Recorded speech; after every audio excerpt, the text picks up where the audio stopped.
Assalamualaikum warahmatullahi wabarakatuh.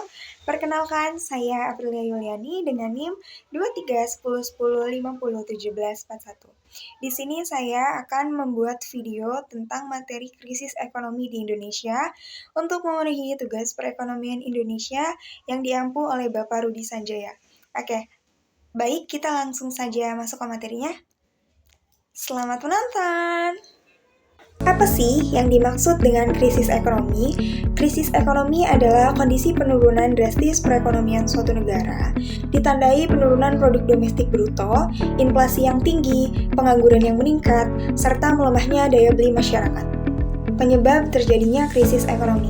Yang pertama ada faktor global seperti krisis finansial regional atau perubahan variabel internasional.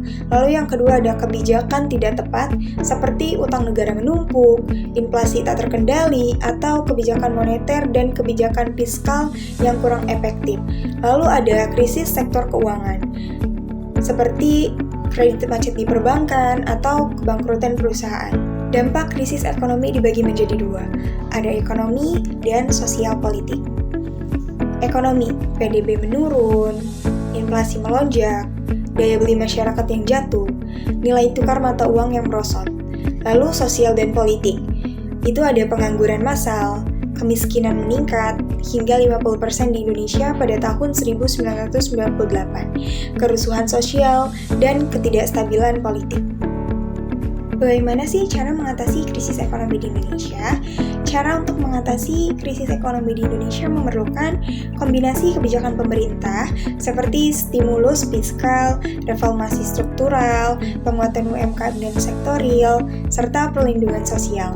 Diiringi langkah individu berupa hemat, diversifikasi penghasilan, hindari utang konsumtif, dan alihkan investasi ke aset moderat seperti reksadana, pendapatan tetap, sementara pemerintah juga fokus pada hilirisasi industri dan pengembangan infrastruktur untuk jangka panjang. Contohnya seperti krisis moneter pada tahun 1998 di Indonesia yang dipicu faktor global dan hutang, menyebabkan kerugian besar serta dampak sosial politik yang luas. Penyebabnya bisa dari masalah domestik seperti inflasi dan utang, atau eksternal seperti gelonjaknya global.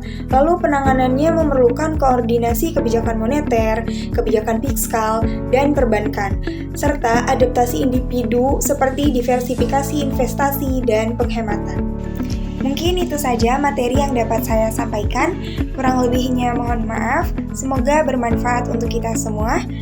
Thanks for watching. Bye-bye. Wassalamualaikum warahmatullahi wabarakatuh.